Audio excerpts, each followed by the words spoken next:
ऐसा लगता है जैसे देश में जातिवाद सर चढ़कर बोल रहा है।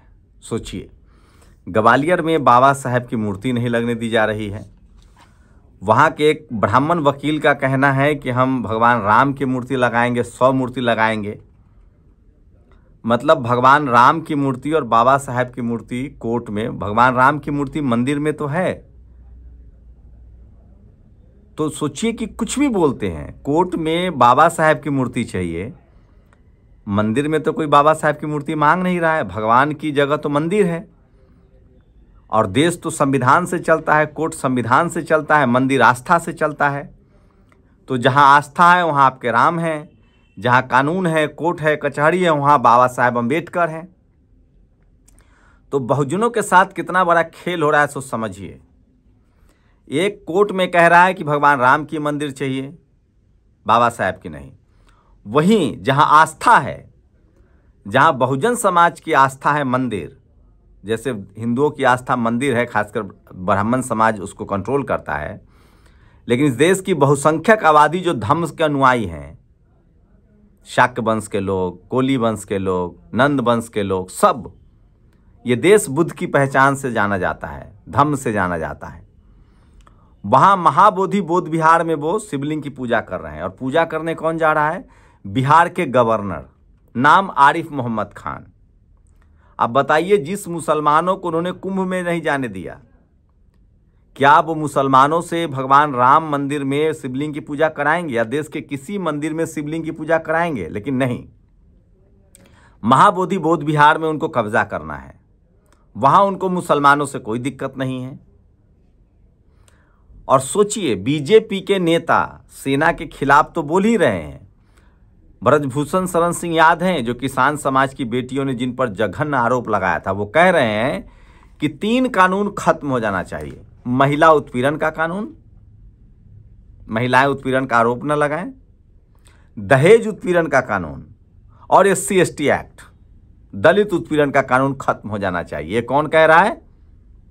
ब्रजभूषण शरण सिंह। यही नहीं, ब्रजभूषण शरण सिंह कह रहे हैं कि जाति जनगणना के बाद जनरल कैटेगरी के लिए, सवर्णों के लिए अलग देश होना चाहिए।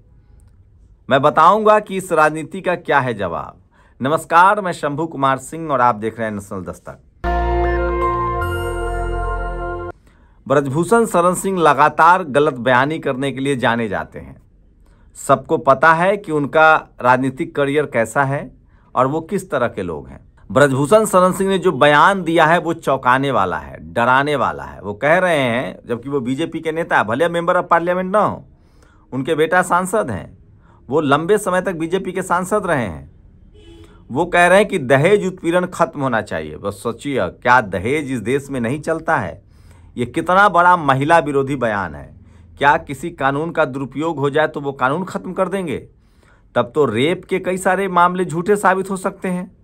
तो आप रेप का कानून खत्म कर दीजिए। तब तो बहुत सारे लोग हैं जो आतंकवाद के कानून में भी बरी हुए हैं, तो आतंकवाद का कानून खत्म कर दीजिए। ये ब्रजभूषण शरण सिंह नहीं बोलेगा, क्योंकि उसे पता है आतंकवाद के नाम पर मुसलमानों को फंसाया जाता है। आप सोचिए, तब तो 2G घोटाला, कोयला घोटाला, ये सब फ्रॉड साबित हुआ, झूठ साबित हुआ, नहीं हुआ था घोटाला। तो सारे घोटाला के लिए सजा देने, तो इनकम टैक्स ED खत्म कर दीजिए। दरअसल ये लोग का पढ़ाई लिखाई से कोई संबंध नहीं है। ये लोग जाति के नाम पर राजनीति में आए। मनुवाद, जातिवाद में इनको संपत्ति मिली, जातीय हनक मिली और सिस्टम पर कब्जा है, और ये कुछ भी बोल सकते हैं, कुछ भी कर सकते हैं। तो ये ब्रजभूषण शरण सिंह कह रहे हैं कि जाति सूचक, जाति उत्पीड़न का जो कानून है, SC/ST एक्ट, वो खत्म होना चाहिए। महिला उत्पीड़न का जो कानून है वो खत्म होना चाहिए, क्योंकि इन पर आरोप लगा। और दहेज उत्पीड़न का भी कानून खत्म होना चाहिए। और साथ ही जाति जनगणना के बाद सवर्णों के लिए अलग देश बनेगा।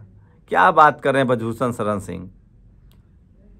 आपके समाज का कितना रिप्रेजेंटेशन है सुप्रीम कोर्ट में, ये बताइए। कितने वकील हैं सुप्रीम कोर्ट में आपकी समाज का?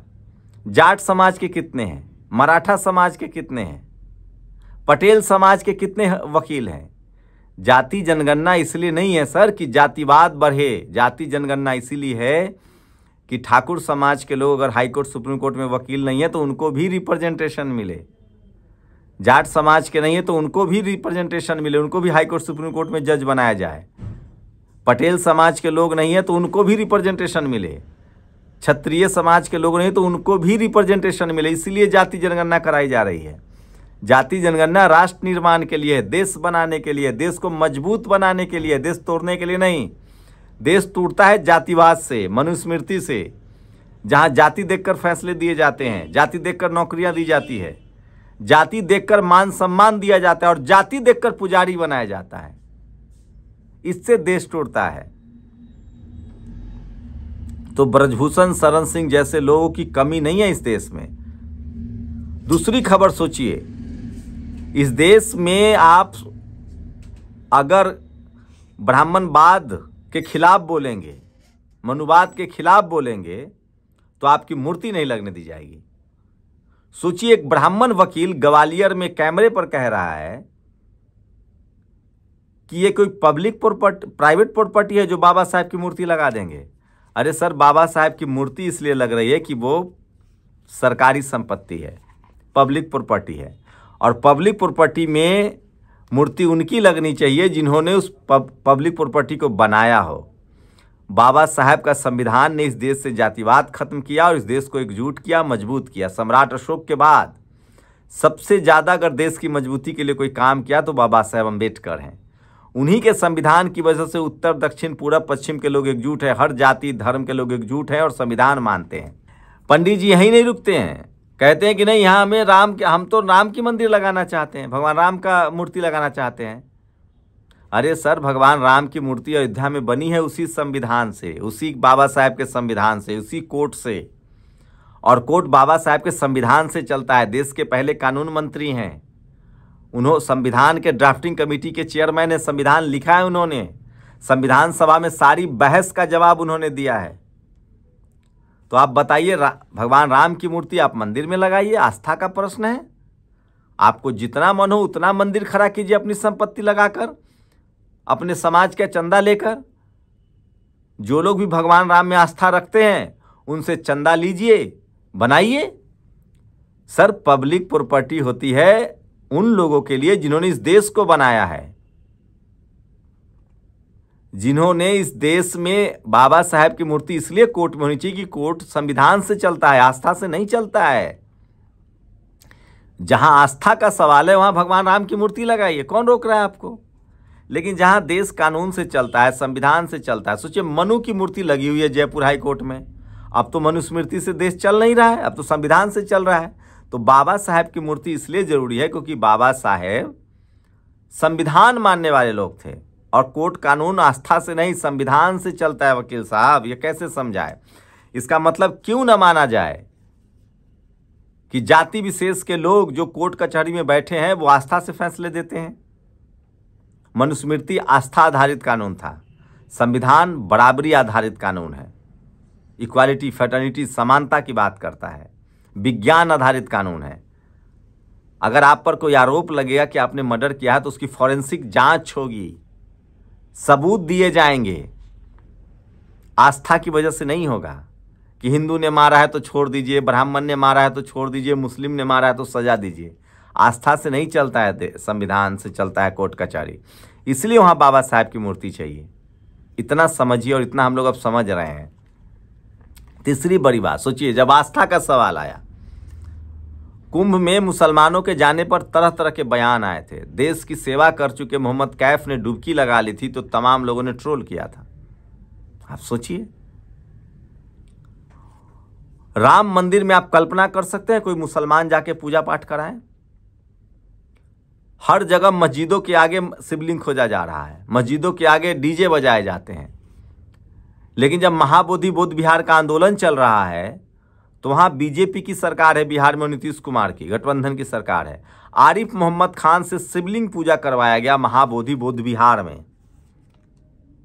आप सोचिए, अब वहाँ आस्था, इस देश के शोषित वंचित समाज की आस्था भी सुरक्षित नहीं है। जैसे जैसे ये देश बढ़ता जाएगा, सोनेलाल पटेल की तरह, सोनेलाल पटेल साहब ने धम्म अपनाया था, पेरियार ललित सिंह यादव ने धम्म अपनाया था, सम्राट अशोक ने धम्म अपनाया था। धम्म के प्रचार प्रसार के लिए वो धम्म का इतनी ताकत है। ये देश बुद्ध के नाम से जाना जाता है। इस देश की सच्चाई ये है कि ये त्रिपिटक, विनय पिटक, सुत्त पिटक सबसे पहले आया। पाली और प्राकृत सबसे पहली भाषा थी। आज भी जब धरती खोदेंगे ना तो धरती के नीचे बुद्ध ही मिलेंगे। बाकी सारे प्राचीन जिनको कहा जा रहा है वो सब धरती के ऊपर मिलेंगे।